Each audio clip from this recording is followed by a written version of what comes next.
I'm like, oh, like your son's getting a fun childhood. Oh, that's nice to hear. I mean, because that's all you think about as a mom. Are we doing enough? Did I do enough today? You know, is he learning? Am I rotting his brain? My brother was in a metal band growing up.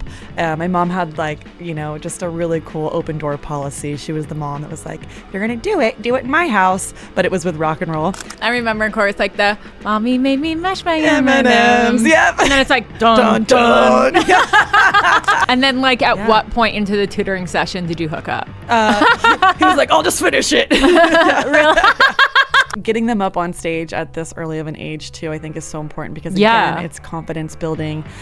When they get older, you get more scared, you get more jaded. Yeah, I wanted to. And so it helps them with all of that. So by the time they are shredding the blues or whatever it is, they're not afraid to get up on stage. Hi, Chelsea. Welcome to the Got Milf Podcast. I'm here today with Jana Bocchieri. Nailed it. Bocchieri. Yeah. Ooh, I love that. Easier to say it when you pronounce it. Right? Yes.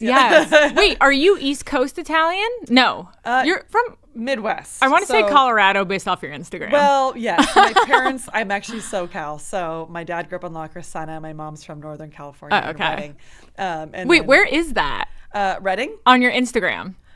Redding or Colorado? Are you in Colorado in those? Yes. Okay, that's what I thought. Yeah, so they're retired and they live outside of Telly right now in a town called Uray. No, I thought so. No, so I always like look on your Instagram and it looks like you guys are always doing super fun stuff and like traveling and just like living. Like for me, I look at that and I'm like, oh, like your son's getting a fun childhood. Oh, that's nice to hear. I mean, because that's all you think about as a mom. Are we doing enough? Did I do enough today? You know, is he learning? Am I rotting his brain? You know, like all those things. Yeah. And, my mom is just so awesome. She really, I give her all that credit because she gets us up and out whenever we go visit in Colorado. I mean, and she also gives us time to decompress and there's always something in the crock pot. I mean, she's just the best. And so when we go back there, they're just so excited. Our son is also the only grandchild right now. So he gets all the attention and all the love. But wait, she gives you time to rest? Yes. How did you work that out? It's hard though, because then I'm like, my mom would never do that. Well, they only get to see us so often. So we put the pressure on now that they retired. They used to live out in Thousand Oaks and we lived here in the city. And so when they retired and moved out to Colorado, I was like, wait. Yeah. Wait, did you just say you grew up in La Crescenta? My dad did. Oh, okay. Yes. So my dad's from La Crescenta and my mom is from Redding, California, the tip of the iceberg, California. So. And then where did you grow up? In Thousand Oaks. In Thousand Oaks. Yeah, Newberry Park to be exact. Oh, cool. Shout out. Yeah. And then what about your husband? He's from Cleveland, Ohio. Oh, okay. Cool. Yes. Yeah. So you guys were our neighbors. We lived in the same neighborhood in Los Feliz. And we would always see you. You had 2 cute French bulldogs. And then you were pregnant. And then I was pregnant shortly after you. So I would see you guys all the time. And like, it was so fun to just kind of like see. It's like, oh, like, where'd she go for a couple of days? Oh, she had the baby. And like just like random like kind of like keeping tabs on like the pregnant neighbor. Oh my gosh. And then, you know, would see you and your adorable son around the neighborhood. Bravo, coolest name ever. Tell me about the name Bravo. We were looking for an Italian name, and both of our grandparents are Giovanni's, and we really wanted a long Italian name that I could really just, belt out. And then we read Bravo, and we're like, that's so cool. And, my husband's like, well, I'm a musician. I love applause. Oh, that's amazing. And we just thought it was really cute and cool and something we've never heard and just kind of a little bit easier too. So totally. It's so fitting. It's so cool. Yeah. And then I saw that you guys have such a cool business and there's like so much to learn about you and kind of like where you've come from and how you've built what you have. And I love that you do it with your husband. Yeah. So tell us about KID ROW. KID ROW. I want to say KID ROW because I think of Skid Row. And that's the play on words, right? It's a parody off of the 80s band Skid Row. Okay. Yeah, and so it's called KID ROW. KID ROW. Actually, before we get to that, I need to hear about your musical background. Let's like start like young. Let's start from the beginning. Let's start like... I was born. Were you playing instruments as a kid? Yeah. What'd you play in elementary school when you got to pick? Okay, great questions. So I grew up in a very musical family. It kind of started just growing up in, going to festivals. My dad took us to the Telluride Bluegrass festivals, and we were driving up to Ojai all the time, seeing folk artists. And my brother was in a metal band growing up. My mom had just a really cool open door policy. She was the mom that was like, if you're going to do it in my house. But it was with rock and roll. So it was just really cool. She always had a chocolate cake on the table. Really? People would just come over every day to get their slice of cake. And, it was kind of like a teen center, but at our house. And, that's amazing. Yeah. And, of course, my brother played in, like I said, a heavy metal band. So they would be rehearsing in his room, just bouncing off the walls. And then eventually my mom let them move to like our living room area. Not sure why they weren't in the garage, like classically. Maybe it was going to be too loud for the neighbors. So she insulated it a little bit more. But, it was just really cool growing up in that environment. And my sister, I would go to all her voice lessons and, have to sit in the lobby. I was the youngest, so I was dragged to everything. And I just remember sitting out in the lobby and just being like, I want to do this. I want to sing. I want to do that. And so I did a lot of like church plays and stuff like that, and then joined choir and started taking voice lessons and really started taking it seriously. What are you? As far as a vocalist? Yeah. Like an alto? Are you asking my range? Yes. Yes. Because I remember from chorus, I was a soprano. Oh. I don't even know what it means. Oh, you're high up there. Yeah. It's hard to do. Wait, you have to give me a mini voice lesson. Okay, would love to. Yeah. No, like now. Okay. Do. What do I do? Just try to match it. Okay. Do. Oh, it's beautiful. We're gonna start a band. Yeah. I love it. So good. Do, re. Yeah, you're on it. Yeah. I remember in chorus like the mommy made me mash my M&Ms. Yep. And then it's like dun dun. dun. What were the other ones? So aggressive too. Gong gong, mama. And I then know, it's like that's so cheery. true. Yeah. What are the other ones? Vocal warm-ups are my favorite. There's one that we do. I'm when sweating. We bend over. I know, me too. I was going to segue really hard, but I won't. Always. There's one where you bend over and you go, who, me? Who, me? I just want to do it too. Yeah. Or then we just belt out like a big, why-ya-yada. You got to get the like unique New York sound. Why-ya-yada. I was just like warming up all the day. Wait, warming this is so fun. And then you do the like vocal warm-ups too traditionally, but we also make it really fun too. So and do you do that? And I'm going to go in and out with like clicking in with KID ROW. Wait, so do you do those like fun little warm-ups with them? Oh my gosh, all the time. Yeah. Oh my God. Day and night. Yeah. That's so cute. Yeah. So, okay, so you're doing chorus. You know what's so crazy? And I just thought of this before you got here. When I was in 5th grade, we got to like choose an instrument. Okay.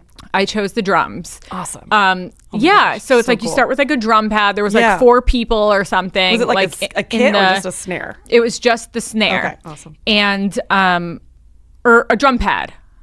Yeah. Is that a snare? Yeah. Okay. Well, I thought a snare. You'll work on it was just the circular thing. Okay. Yeah. Your rudiments. Yeah. Yeah. Okay. So I only did like maybe 1 or 2, and the teacher, his name is Mr. Elliott. Oh. Mr. Elliott. Mr. Elliott.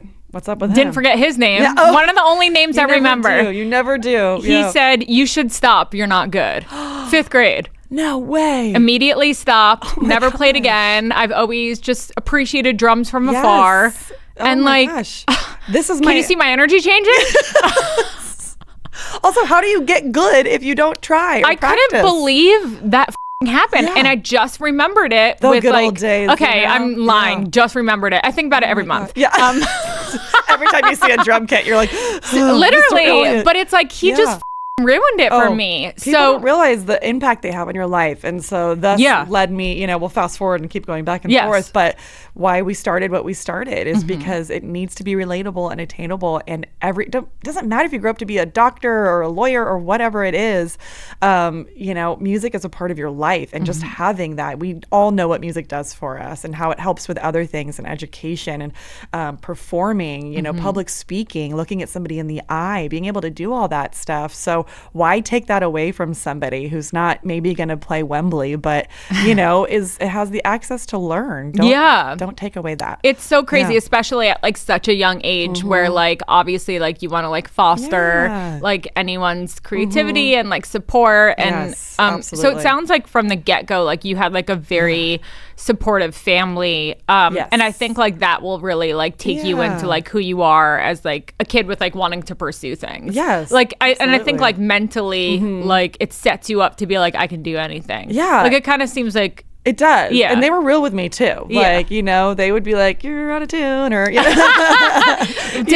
And was that because they were just passionate about music? Yeah, I think so. And like they also knew. And, you know, I grew up as an athlete too. So sports were first in my life. And so I really kind of took that over when I started, you know, moving more into music and kind of slowing down with sports. So I still have that same like drive and athleticism in my music. And when I'm creating or when we're, you know, working, you know, then our business and or performing, all that stuff too. So I think that it helped me within that and helped me grow and stay just like focused. Learning for like in sports, like learning how to be like competitive and work hard. And from start to finish.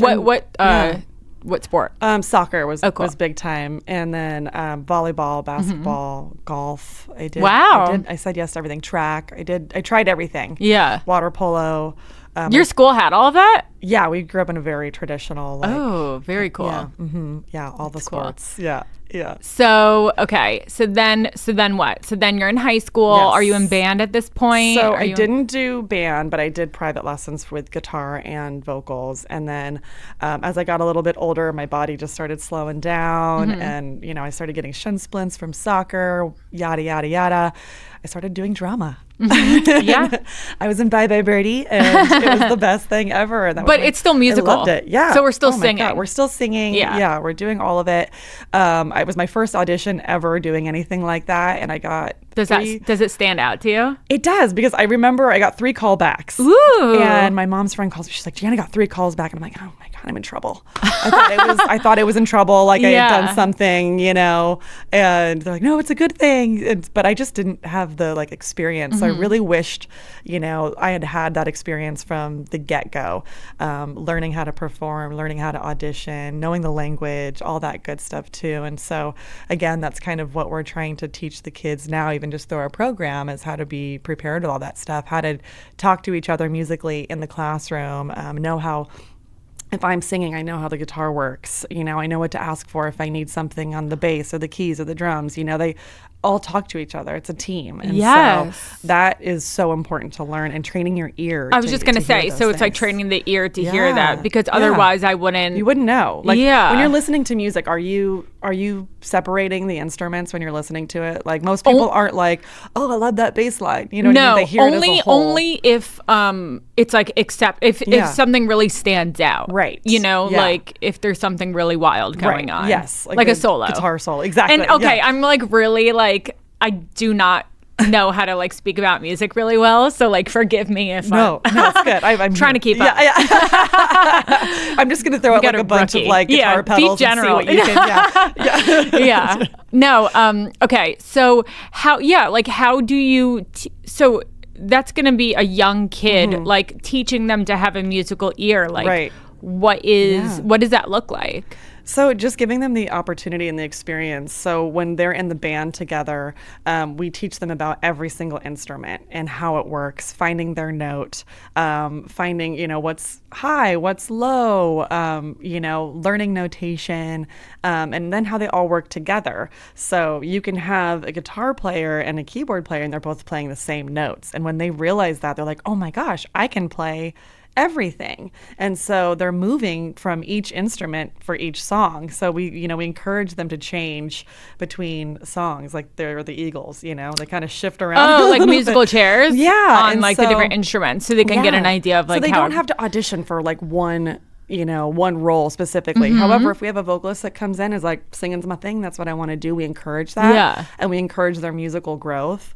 But as they're young and they want to try everything and then they can figure out what fits. And knowing everything is only going to make them better musicians down the line too, because they're going to know how to talk to each other on stage. They're going to know what to listen for, like we were saying too, and also play a little bit of everything. So I think that's, for me, being well-rounded, it's very important, but it's also completely cool to just hone in on your craft, and that's what I'm doing, and that's what I'm sticking to. Yeah. So, yeah. Okay. So after high school, where are you going to college? I went to, well, first I moved to LA. Okay. Moved to the big city. Yes. And like 40 minutes. Yeah. Still went home to do laundry. Exactly. And I started working at Atlantic Records, and I just started working, interning first at Lava Records. And that's where I gained a lot of my experience. And I was alphabetizing CDs and doing mailers, like, to the point of no return. It was almost like the Seinfeld episode where, you know, she's like licking all the envelopes all day long. And and I just learned so much, but I made sure to listen to the room. You know, a lot of, I think, people in those situations don't take advantage of what they're learning in the room, and they're focusing on what they're just doing. And so no matter the task, if I was taking out the trash or walking my boss's dog, I was paying attention. And I think that really helped me study and learn the business on all aspects, which, again, as we know, you could want to be one thing, but you have to know how it all works in order to really be great too. So I made sure to do that. And then I really wanted to understand music a lot more. I wanted to go to school and study music and really learn how to write and record music.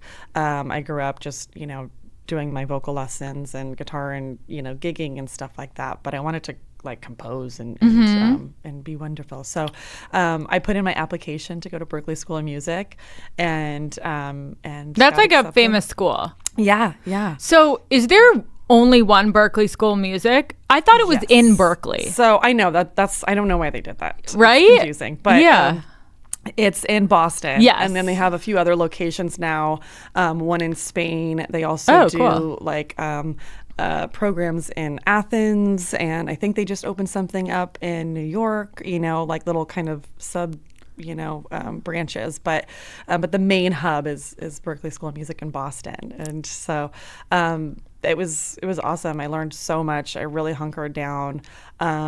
It was one of the hardest things I think I've ever done too, because I was learning so much for the first time, and really just crafted my studies and met my husband. Really? First day, first class. What? Yes. Oh my God, what happened? Didn't realize, like, at the time it was like there was very few girls at the school. So yeah, that is so I was the only cute. girl in every class. But yeah, he was in my singing class, and it was the first day, and the teacher was like, "Does anybody want to get up and share what they do and play a song?" And of course everybody like ducks away, and he's like, "I'll go." And I'm like, "Oh my gosh, she's really cute. I hope his music doesn't suck." Yeah. And then he gets up and he plays, and the song is great. The song is great. And then he waited for me outside the classroom. Shut up. Classic Zach Morris, like, "Can I hold your books?" And I'm from LA, where you ignore that each so other cute. for Where's a really he? long time. Cleveland. He's Midwestern. That is so cute. Yeah. Still to this day, he opens my door for me, and we have a clicker, and yeah, I love it. It's nice. It just makes me feel thought of. Yeah, of course. He, you know, started talking to me, and then we went to a Paula Cole convention. Wait, who is that? Paula Cole. Where have all the cows? Oh, okay. Yeah. She was talking. Very talented. Love Paula Cole. Yeah. And so we were at her like little, you know. Wait, convention? Well, not convention. Show? She was talking to like, students at Berklee. Oh, I see. Yeah, like I don't know what you call that. Yeah. Yeah. Like oh my God. A gathering. We have mom brain. Oh my God. Where people come together and then they talk to us. What is that, Justin? You're not listening. Assembly. Basically, let's go with that. And then we're sticking around afterwards. He's like, "Hey, good to see you. I'm having a party tonight. You should come over and bring all your friends." Do you think he just created that party as soon as he met you? I would love to think like that. Maybe there was no party, and then he was like, "I have to have a party." That would be really sweet. Yeah, let's think that. Yeah, but it was so funny because I just moved there and I had no friends. I hadn't even met anybody yet. And so he's like, "Come over, bring all your friends." And I was like, "Oh, I don't have any, but I'll come." And I just remember him thinking that was like so funny. And I went to his his little party, and then we just started hanging out, and I really needed a tutor, and he was like a straight A student, and so he started tutoring me. And then like at what point into the tutoring session did you hook up? He was like, I'll just finish it. Really? Wait, really? Like, no, I really have to learn. Yeah, it's like, it's fine. Yeah, it's hot for teacher. That's so funny. But we've just been really helping each other since I've we went snot coming out of my nose. No, it's good. Yeah, we're sweating. We're snotting. I'm sweating. Okay, just for the record, the AC isn't working. Yeah, so I am melting. Yeah. By the way, I said I was going to guess your lipstick. Is it Ruby Woo? Oh, it looks like is it MAC? It's MAC. It's actually just a pencil. I was just like, is it on straight? In the car right here, just going. Oh, you made it look like lipstick. Yeah, I mean, when it's, it's hard times, so I got it. I love the idea of red lipstick, but like, it just like melts off my face. Yeah, that's why you got to do the pencil. The pencil. Yeah, if I try to put anything else on this, it's melting. So yeah, you probably like, what are the good stage makeup brands? Oh, I'm kind of just very traditional. I've been using Bare Minerals forever. I had a little adult acne back in the day, and that was the only thing that would cover things up, and it's just so light on my face. Do you remember it with the brush and the and then I used to use it too. I feel like everyone had it. I still use it. Yeah, it had good coverage. I should get that. I have weird sensitive skin, kind of, so I don't know if I put anything oily on, it's just gonna again melt off or not hold. So so that's just my process. I just do that powder and then just slam on a bunch of blush and make myself try to look alive. Perfect. Yeah, I love it. Love it. Out the door. So you and Justin connected, got together. Yes. What happened from there? How did you guys? So then we were like in it, just big time, just head over heels. And then he graduated before me, and we did a long distance relationship because he needed to get out to LA and start his rock and roll career. So sorry, do you want me to turn it off? No, it's okay. Don't worry about it. I thought I turned it off. It's fine. It's all good.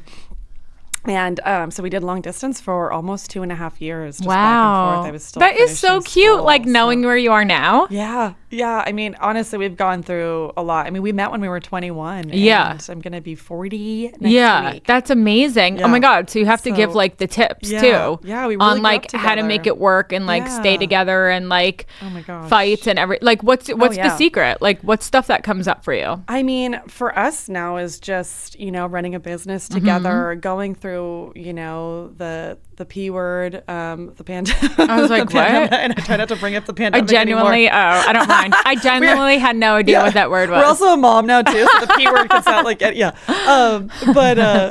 Just staying on each other's team and just really fighting for each other daily because becoming a parent, that's been the most changing, for me just physically and, for both of us. So, just really kind of constantly reevaluating each other and growing with each other and accepting our growth. When you know somebody for so long, you can't just keep them in that bracket too. You're still going to continue to grow and you're still going to continue to learn. And I hope that we always do. And just really supporting each other with that too. Finding time for each other. What has that been like since you've had a child? That's been hard, honestly. We're still working on it. I know you're going through it. It's, finding that time and that balance is really hard. And then you get it at the end of the night and you're like, hey, all right. I know. No, I'm too tired. I go to bed with the baby. I'm at 7:30. Yeah. I will go to bed with the baby. I love going to sleep. Oh my God. I'm in bed. I was in bed at 8:30 with the lights out last night and it was incredible. Oh, it's the best thing so ever. Good. So good. I know. I keep trying to go out and do something for myself once the baby goes to sleep. Oh yeah. That's never going to happen for me. It's wild. Yeah. I definitely can't. I try.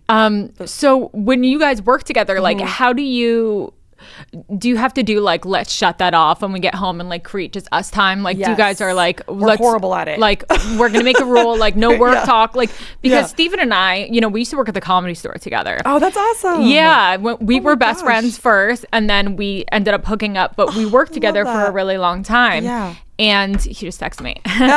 And he knew. Yeah. And like we had to be like, we're not going to make it a green room when we get home.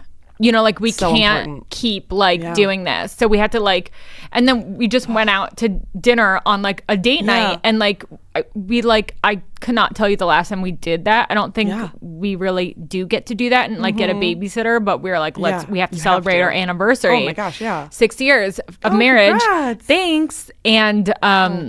And I was like, I don't want to talk about work while we're there. And I like really made a point not to. Yeah. And like I was worried I wouldn't have anything to talk about. I was just gonna say, we'll get there and we just will like not say anything. We'll be like, what do we talk about? I know, but somehow we did it. Yeah, that's so good. You just have to bring up like random stuff. Yes, random stuff. Well, we then- make it like the drama was about like something his brother is going through. Oh, but there's always a brother to talk about. Yeah, that's great. Yeah, so we have to like dig into someone else's drama. yeah. But like, you know, whatever works. But like, it's like That's so true. trying to just like create that like space, like once you have kids and like bring that back, you know? Yeah. Oh my gosh. Yeah. A therapist that I have just told me like you change every 7 years. And she's like, you're not going to ever like be like, I'll be like, oh, I miss like certain parts of like who I used to be, you know, in like my 20s. And you know, just like identity shifting and stuff. And like now after like becoming a mother and like just being like, well, what happened to that, Chelsea? And like, this isn't who my husband thought he married. And she's like, yeah, you're never going to be that person again. I'm like, well, how do I get back? Oops.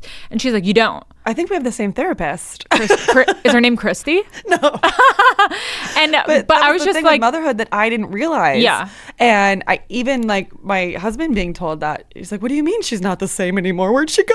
Oh, you so know? was And I'm that in a like, couple sessions? She had to explain that like, to him for you? essentially. And I'm like, you know, I'm still here, you're still here, but you change so much and you're going to, right? But I think that's just even for ourselves, like figuring that out and realizing that. Like we see it naturally, but then when you go through major shifts, you do. And accepting that and being prepared for it was not something that I was, and I wished that I would have been, you know? Yeah. So I mean, I feel like you're not even going to know what to expect until you're going through it. Yeah. So did you have like an identity shift? 100%. To the point where I was like, what? I was like YouTubing, you know, postpartum. I was like, what? What is this? Like, who is this person inside? Like, what's happening to my body? I felt like I was literally like changing. And my body physically was so just, you know, warped. After having my baby, and I broke my tailbone. You did?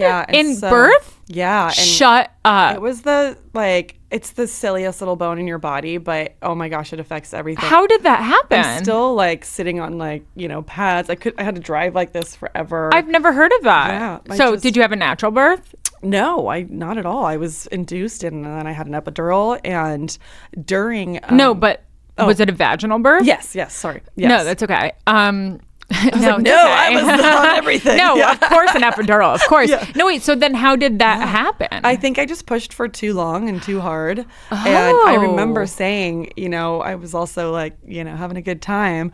And see, that didn't happen for me. Oh my gosh. I said to the doctors, like, I think I just broke my ass. And he's like, you didn't break your ass. But did they know you broke your tail? I was like, I broke my, and so I had to wait, from pushing? Yeah, and I guess it's very common. A lot of women have had that happen, but I couldn't move like this. Would hurt my whole body, and I was in pain for months. Had to do a lot of physical therapy. Oh my God. Like, they literally cracked it back. And with the epidural, could you even feel that? I felt it a little bit because I had them crank it down a little bit. So you can connect because to like my the legs pushing. were literally falling off the table, and I was like, what is happening? I hated that feeling. That feeling was traumatizing for it me. was. I really did not like that. Down, I couldn't feel anything. It was literally like falling off. Yeah, I hated that like rubbery leg feeling. Oh, I don't like it when I have to go to the dentist, so I didn't like it in my body. But I wanted just enough, but not too much. Yeah. And thank God you can turn it down. I didn't know that. I thought once you're in. And so then I was fine, and I was able to tell them when I was having contractions before it showed up on the monitor and all that stuff too. So how did they realize your tailbone broke? I mean, I did. I was just in so much pain, and then they went and gave me a scan the next day, and it was just, you know, like that. So what do they do for that? Is there anything you can do? It's one of those. It's like breaking a toe or something. Yeah, it's just a stupid bone. But I did go see an amazing physical therapist, and she did actually like crank it back. Yeah, and kind of like cracked it back, and then I just a lot of like massaging and taping and stuff like that will help. So kind of like when you pull a muscle, a little bit of that. A lot of chiropractor, like just visits and putting my body back together. Yeah. Did that hinder like extra your recovery post? Yeah. Yeah, 100%. I think like kind of took you out. Yeah, probably, right? It took me out, and I was so depleted on top of it. And then for me, you know, I experienced postpartum, all of it, whatever it was, you know, and it was not something that we grew up with, that people talked about. And it was just more to do with just my physical recovery. And you know, that's been, I think, the hardest challenge for me. You know, it wasn't like, you know, nobody that goes through that is like, I don't want to be a mom or anything like that. It's just the recovery, like we were talking about, getting to know your new self essentially, and how to stay strong when you're at your weakest, because your baby needs you, your husband isn't that needs crazy? You, your business needs you, and you're like running on empty. Yes. And then so that was, you know, I think the hardest part for me. I know. And I feel like that's something that like women can do in a different way than men, because it's like you are like biologically the one who has to like, like my husband will get so like taken out by like the simplest things with like being alone with like the kids. But it's like I can do it running on empty while juggling like a million things at once. And not complain about it. I know. We're just built for it in a different way. But also like your breast milk will come in before they even start crying. You know that it's like a ripple effect. You can feel the earthquake coming, and they just don't have that. So we just know how to quell, and that's where finding that balance is like so hard, but also so important within your relationship or whoever you're coupling with, because you need somebody to make sure that your Yeti is filled, you know? And you know, essentially do the things that you can't, so that you can fill that role too, and be able to nurture and you know, all that good stuff. Yeah. So when did you start teaching? So right after Berkeley, I started teaching pretty quickly, and one of my I actually was going on tour with Bonnie McKee. Oh, cool! Yes, I love Bonnie. I have known her forever. I know, and I had no idea. Yeah, it was so cool when we put that together as neighbors. I was like, I noticed her on your Instagram, like liking stuff, and I was like, oh, that makes sense, like music. But I didn't realize like you had been on tour with her, right? That's so funny. Singer and that's DJ, amazing. And she was my bridesmaid. We're besties for that is so cool. She was at my wedding. No way. I wanted to ask her to sing, but I was like, she would have. Yeah, I know, but I was like, I don't want to. Yeah. You know what I mean? Yeah. I was like, I don't want to be that person. Yeah, it's okay. She loves it. Yeah. I know, but still, you know. She's so talented. We made her sing at our wedding too. Like, you did? We're like, get up there. Yeah. Oh, okay. Yeah, so, I'm sure you had like a very musical wedding though. We did. So it's like a different vibe. We had a full stage, and it was all of our friends' bands that played. Yeah. So it was very set up for it. Yeah, so we had a lot of comics at our wedding. So we made a lot of her friends get up and like. I can hear the speeches. Do like crazy speeches and stand up. And like that felt way more comfortable. But to ask someone to sing felt like, it felt like a bigger ask. Yeah, it's also very intimate. Yeah. You know, like just performing in that regard too. Yes. But, oh my gosh, comedians at a wedding, that would be the best thing ever. You mentioned singing at a wedding. Have you performed at a bunch of weddings? I started saying no, because it just takes you out of the moment. And I'm like an over preparer. So I'll focus on it the whole time, and they'll be like walking down the aisle, and I'll be like, I'm up next. You know? Yes, I totally get that. I just, you know, especially for close friends, I really want to be there and be in the moment and be a part of the whole thing, and, you know, be able to dig in on the ribs and stuff like that. I have to worry about, I have to perform. Yes, right. Yeah. But That's so I think funny. if I was one of those people like Justin, my husband, he'll be like in the middle of something, like, oh yeah, sure, cool. And he'll like walk like up and be like, here's Wonderful. Like it's no big deal. Yeah, 100%. But I think like girls are more. Yeah, no, thinking, I'm not warmed up. This isn't a conducive environment for my vocals. I'm like, I turn into Step Brothers. Like, amazing. Yeah, that's so funny. So. Okay, so then you came back to LA, you were teaching, and then was it just you teaching? Like, so I started teaching in my and apartment. Was that something you wanted to do? Like, how did you make that decision to do that? I think that I always wanted to do it. I just didn't have you had that in time you, or space. Like wanting to help others and teach. 100%. And was it always like, what was the age bracket that you were? Was it anyone? Yeah, all or ages. Children? Okay. Yeah, but mostly it started out with children from anywhere from 3 till 14. And I just started teaching a little bit of everything and in groups. And in between being on tour with Bonnie, one of my friends reached out and asked me to teach her kiddos. And then it just snowballed from there. And it was just so much fun. And I started putting the kids into bands. And for one holiday, we surprised the parents. I made them a demo with the kids and did album artwork. And that is gave so that to cute. The parents. And it was so sweet. And then I was like, I love this. Yeah. And so we started doing group lessons, and we moved out of our apartment into a local rehearsal studio. And then again, it grew from there. We started putting the kids into bands, and we're like, they got to play a show. Yeah. And so they played their first show at the Lost Night in Echo Park. It's no longer there, but we packed it out. We sold out of white wine and chicken nuggets. And we were like, I think we have something here. And it was all like my skater friends that showed up that were like in the pit, encouraging these kids. One of the kids' bands played Sabotage, and it was just the cutest thing and coolest thing you've ever seen. And so from the beginning, you already had like the kind of brand that you have now. Like it wasn't like the usual sort of kid lesson. Like I think like we need you to describe, we meaning me. Yeah. I think I need you to like paint the picture of like what KID ROW is, because like it is so not the normal music school, like boring music lesson. That's so, our vibe. So we are the antithesis of the boring piano lesson that we all grew up with or feeling discouraged by that. And so we want to make music relatable and attainable on day one. We want kids to be able to come through the door and by the end of their lesson walk out starting to know how to play a song, because that's what's going to gravitate you towards wanting to pursue music and continue it. I remember when I was taking lessons, I started out with all of this stuff that just didn't make any sense to me. I wasn't learning a song. I was watching MTV and was like, I want to do that. And then I went to go take a lesson, and it was not the same thing at all. Yeah. And so, we gravitate towards singing song or teaching them song-based, but then throwing in the theoretics and all of that stuff in there too, and keeping it still fun when they're learning, so that they're getting to understand all the fundamentals of music while playing their favorite song too. Yeah. So, and then it's like primarily rock music. We do all genres. Okay. Yeah. Our theme, our vibe at KID ROW is very punk rock. Yeah. But we teach everything. We love all kinds of music, and we encourage kids to just get inspired by what they are listening to as well. We teach them, both old and new. We teach them the classics and give them the music history that they should know and be inspired by too. Oh, you like this song? Well, you might like this song too from this genre or this era.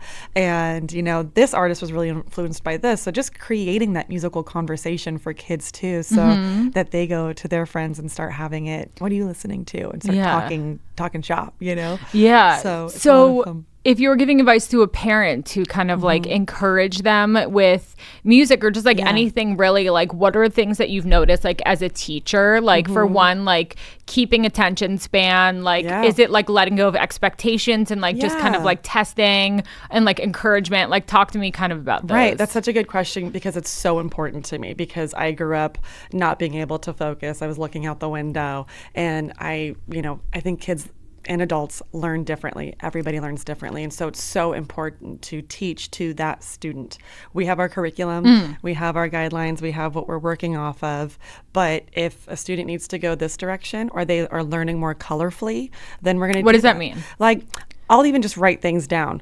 If I'm writing out their music, I'll write each line in a different color because it grabs your eye specifically. Oh, okay. I use a lot of those tools. I will write down the letters like with a little dry erase pen on the keyboard so that they can visualize it first, and then we'll take it away and start memorizing it by kind of structure. Yeah. And the same thing in shapes, because music is, you're building shapes essentially. And so that really helps if they need a little sticker on their frets to help them, and then you take it away. It's just like riding a bike, training wheels kind of a thing too, so that they can learn how to see it, attach it, take it away, and then do it on their own too. So same thing with memorization with lyrics. I do a lot of call and response. So just repeating the one phrase over and over again until they have it, and then starting over again until we have a full verse memorized, because memorization can be the hardest thing. You know what's crazy is I was actually wondering, do kids memorize songs really easily? Yes. Because my daughter knows every single lyric to every song, and I'm like, how does she? Yeah. And I'm like, is it an age thing? Oh my gosh, it's the coolest, cutest thing. And she's only 2, but she knows every single song. Yeah. And I'm like, how the do you know this? They literally are sponges. Yeah. And they're auditory. So they're learning that way. So we have so many students who are under the age of 5 who are singing songs and playing songs, and they can't even read yet. And again, that's why music is so important to me. My son the other day was in the back of the car and he's going, someday. And I'm like, what song is that? I'm like, oh The my Strokes. Gosh, he's singing The Strokes. That's I was so like, cute. We did it. Yeah. That is so I'm just cute. His little voice. Oh, I was dying. It was just, and as musicians, we're like, is he going to like music? What if, it's totally okay, obviously. But it was a very proud I love like the videos on Instagram of you guys like playing music and like around the house, maybe like after dinner. Yep. Yeah. We do that too. Like, we listen to Alexa. We don't like play the guitar, but like but we'll like just always like sing and dance, and it's like a thing, and she loves it. Oh, I love like that. I feel like they love like that kind of stuff. It's also like our favorite family time too, and we just kind of started doing it naturally. And then we'll chase, so my husband grabs the guitar and then they chase each other around the table. And that's when I get to eat too. Yeah. And then we're singing. We have a piano, an upright piano in our dining room too. So it just turns into family jam, and we sing. And then, my husband's so great. He'll do kind of like a Simon Says, and they'll stop, and then they'll skip, and then they'll jump. That's and so then they'll cute. jump 3 times, and then, they'll move around. And it's so fun. And that's how he started to learn and memorize songs too, just at home. And so doing that with your family at home is so important. Just always singing. You're gonna memorize things better. Even when we were growing up, the reason why we sing our ABCs and not say them is because it's easier to learn that way. Yeah. So even when I'm teaching my son how to count to 10, I'm like 1, 2, 3, 4, 5, 6, 7, 8, 9. That's so smart. 10, whatever it is. And then he's able to repeat it back a little bit more. Because right now he's like 1, 6, 5, 4. Like, 1, 2, 3. Yeah, exactly. That was not. See, that was off. That was tone deaf. I'm embarrassed. No. So what's like the line between like, oh, like you're doing so good, like keep going, and like, oh, that's not quite it. Like you don't want to like correct, like when you notice that they're playing and having fun, but like you're like, do I correct? Yes. Like what's that? Well, because you want to push them, but you don't want to push them off a ledge, right? Yeah. And ruin their musical experience. So I think it's good for me specifically, I like training. I grew up this way, starting something and finishing it. And if you decide, hey, music's not my thing, soccer is not my thing, you started it and you're going to finish it. Your band needs you, and you have to be a part of that too. So there's that regard. And then just also, I don't want to play a chord. I just want to stay playing one note the whole time. Encouraging them to play the second note and then the third note, and getting the feel for how that sounds, because it also starts to feel better. You feel more accomplished. And just looking for those moments. So doing it slowly if they're getting tight, okay, next week we'll try. Right now, let's just focus on this. And it's building that up, and it's having the conversation and encouraging. And then before you know it, they're doing 2 fingers and then 3 fingers. And then here comes the left hand. You know what I mean? And then once those are in, they can stop focusing on this. They can start headbanging. You know what I mean? And then you just do the, cute. Oh, so you teach them about like stage persona and personality and stuff? Oh my God, how do you teach them that? That is so, so it's like you're putting it all together like the soup. So once they got that down and they can start moving, then we specifically talk about stage presence. And it's my favorite thing, because we'll be like, what's stage presence? And they're like, when we get presents on stage. And we're like, no, so it's so cute. And then we do like do's and don'ts of stage performance. So we'll have our instructors come out and be like, here's what to do, and here's what's not to do. And they'll walk out and just be slummy and then grab their instrument. And that works if that's your vibe. And like everybody knows that, like there's a time to also be, own the stage and command it, but then you still have to command it and stand and sing and be a force. And then there's a time to come out and be like, what's up, Brooklyn? I came to a KID ROW show and I saw a kid, I don't remember which band it was, but like a kid was like so comfortable on the mic and like really young, and they were like, what up? And I was like, oh my God. It was so cool. I was blown away, let me just say. I've always wanted to come to a show, but just like schedule stuff, like hard to make it happen. Then I was like, okay, it's literally like a few minutes away. away from where we live, like, go. Yeah. And I really wanted to take Gia because she loves music too, and I wanted her to see like what that was like. And she has like the little like Melissa and Doug like kids music set. You know that? Yeah, those are great. And like she likes like singing and stuff. So I'm like, okay, I'm gonna like see, you know, like how she responds to it. And seeing kids their own age too. Yes, like being and like, an audience what is she member gonna so think? important. You know, so it's like we walked in. It was like a dark like club like, during the day, and like it was like a full on like rock show. Like it was like insane, and I'm like, wow, like look at that kid. Like, do you want to do that? And she's like, wow, and just like watching, and like all the kids on the floor watching, and the parents are like rocking out, and like I'm like. I don't know if I would describe myself as like a shy person. It was just me and her, but I was like dancing with her to the music and like like you know, like I feel like I wouldn't normally like do that maybe, but like the vibe in there was just so fun, and it's like such a great way for you to connect too with like your kid. Like it was fun for me to be there with her and like share that with her, you know. Oh my, that's all we're trying to do. I appreciate that on stage and off, because I'm the same it was way. like such a fun like all the parents and their kids were like having fun. It was so supportive. And then like, so explain how like the shows work. Was it like one band at a time had one song, or so we have, I mean, we have a whole roster of bands, and then they each have their set time. And so we have classes from babies all the way to adults, and the babies will do like a verse and a chorus, and we'll kind of repeat it so that it's something that they can stay tangible on. And the parents get up there too, which I love. We'll have that's cute. Babies on, you know, parents' laps playing the drums, or in a baby Bjorn, and you know, mom's singing, and it's so fun. And it's more for them. Yeah. Step aside. But it's just so fun to get to have that bonding experience with your baby. You know? Totally. We really incorporate just parents working with their kids too. And luckily, we live in LA. Everybody's has a talent. Yes. And so we've got some really amazing parents who come through the door that already know how to shred. Oh, cool. And so we're playing, you know, some kids songs. Yeah, it was a very cool scene. Yeah, and they're like, you know, taking the solo on Mary Had a Little Lamb, or what, you know what I mean? And then they also learn like a really cool song too that they perform, and so it's so much fun to be able to incorporate those too, just for that age group. And then we have Little Kid Row, which is our preschool ages from 3 to 6, and now they're getting up on stage, and they're still working on building their tangibility, but a lot of schools don't take kids that age because they're not fully maybe able to wrap their hand around the guitar or press down on the notes, but in the classroom they're learning everything, and they're putting it to it, and they're doing it together. We're cool. We're and so getting them up on stage at this early of an age too, I think is so important, because again, it's confidence building. When they get older, you get more scared, you get more jaded. Yeah, I wanted to, and so it helps them with all of that. So by the time they are shredding the blues or whatever it is, they're not afraid to get up on stage.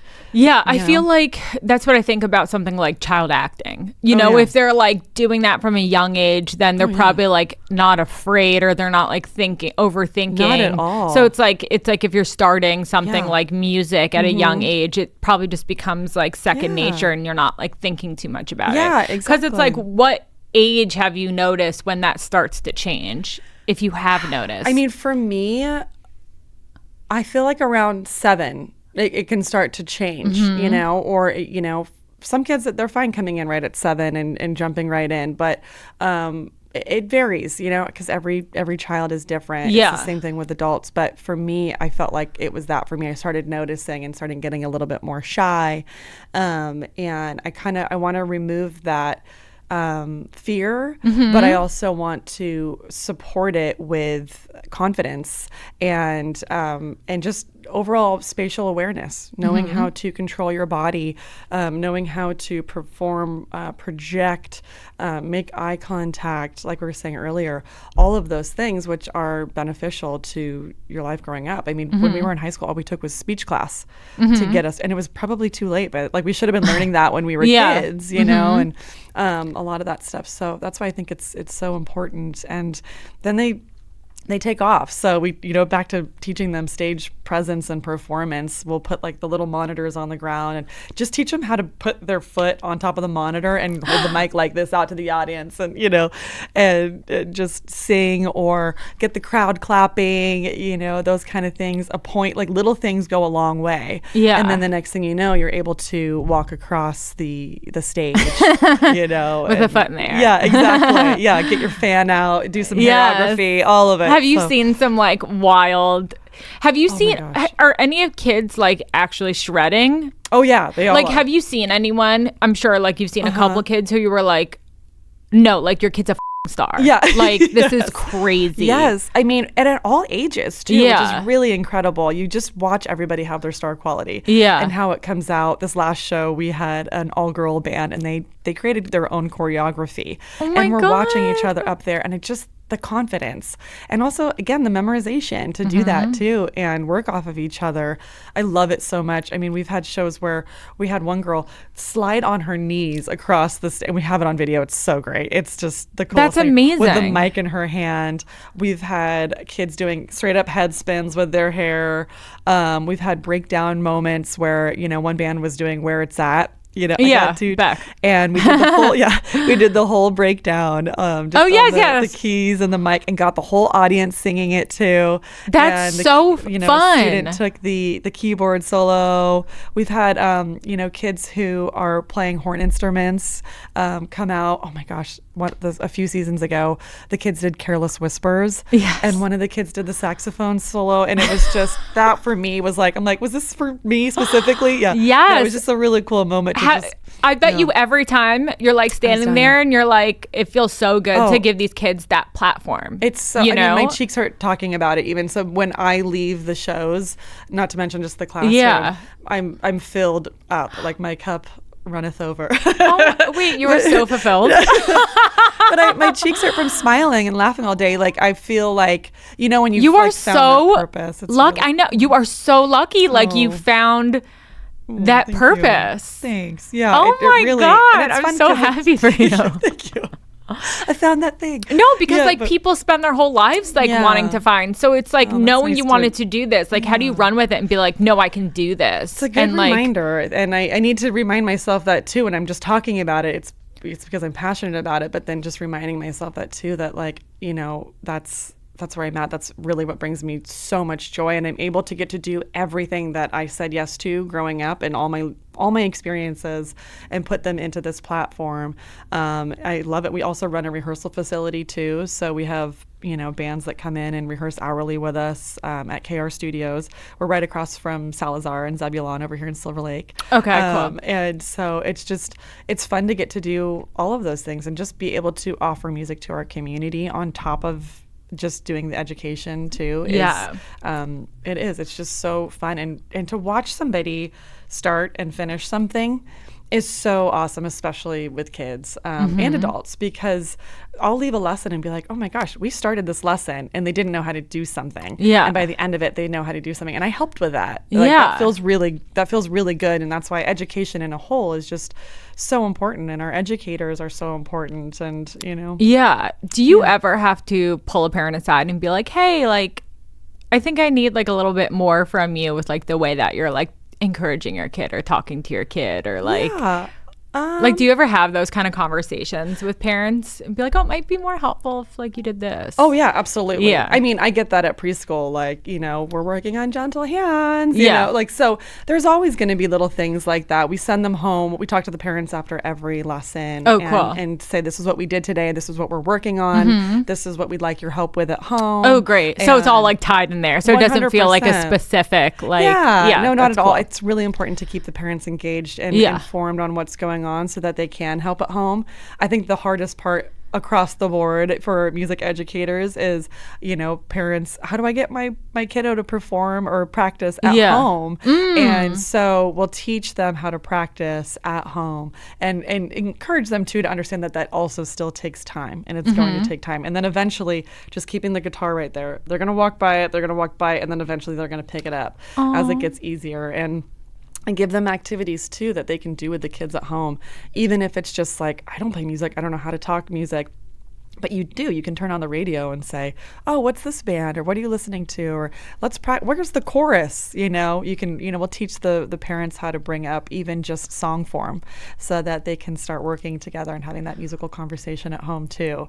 Yeah. Have you ever seen like a kid come in and kind of like transform? Oh my gosh. Yes. Like they like turn into like a full-on rocker, like almost like a different daily. person. Yeah, those are my favorite though too, because I'm kind of like that too. Like I always call myself the Warner Brother frog, because when everybody like asks me to sing on the spot, I'm like, ribbit, and then when nobody's around, I'm like, yes, doing a full cabaret I get in the the shower. Yeah. Hello, my baby. But those are my favorite to see, because I feel that so much inside too. So to watch the kids come in shy and then just be like, kick over the trash and be like, it's the coolest thing ever. That's so cute. Like, you found your outlet. Yes. Aww. And I grew up with that too. My brother's kind of like that too. He's very kind of quiet, and then he plays the drums like an animal. Yeah. So it's really cool. Does your family be like, you're doing this because of us? Yeah. Like try to take the credit? Yes. No, my mom's hysterical. She's always like, that's my baby. That's my baby. Whenever she comes to the shows and still lets everybody know that, I'm Jana's mom. That's so cute. It's really cute. Yeah. I love that. Yeah. Well, I usually end each episode with like advice for a new mom, but I feel like we can like tweak this like a tiny bit and be like advice for, I don't know, like encouraging or like helping your kid be creative, or like, I don't know, what do you? Yeah. I think bringing it back to kind of what we were talking about earlier, like you're Mr. Elliott. We see you. Yeah. Yeah. Don't take anybody's wings away. They're going to get there. And even if it's something that they're, maybe not going to practice all day, every day, you want to encourage your kids to put in time and effort, but continue to just encourage them to have fun and enjoy it and make it relatable and attainable at home, so that they want to continue to do these things too. And follow through, I think, is so important. Don't give up. You can always change what you want to do when something's through, but show up for people, show up for your band, show up for your team.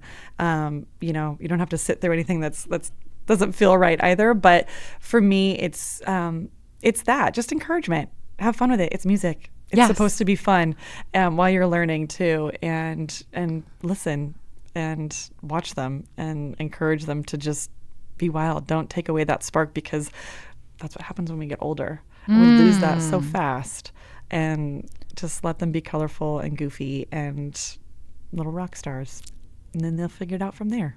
And we just have to guide them and keep them safe. Yes. Thank you. Okay. Shout out where we can find Kid Row and your social, whatever you want to. Yes. Instagram, we're kid_row_. That's all that's left. But you can plug in Kid Row, it'll come up. And we're on Facebook, all that good stuff too. Our website, www.kid-row.com. You can enroll online. Right now, we're actually doing a Labor Day special. For the first month. It's 15% off. Yes. And we do private lessons. We also do our group lessons where we put kids into bands, and then they play a big show at the end of each season. And they continue to grow and elevate. We do songwriting and recording camps. We're actually in the middle of one right now. They're doing their performance at the studio. And we do songwriting and recording as well in the studio. So there's that. And we're all over Los Angeles, Reseda, Woodland Hills, Calabasas. That's so cool. I didn't know that. In Studio City. We do in-home.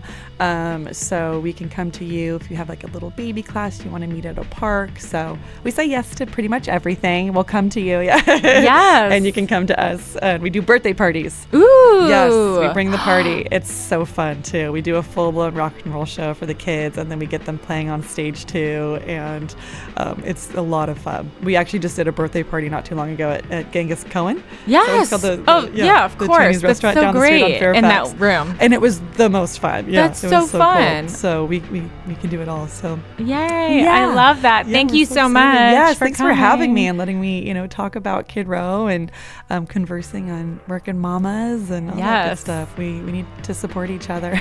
Of course. Yeah. Thanks. Awesome. Well, I hope to see you back on the street too. Yes. In Los Feliz. Miss you and the dog. Yes. Yeah. Bye. Bye.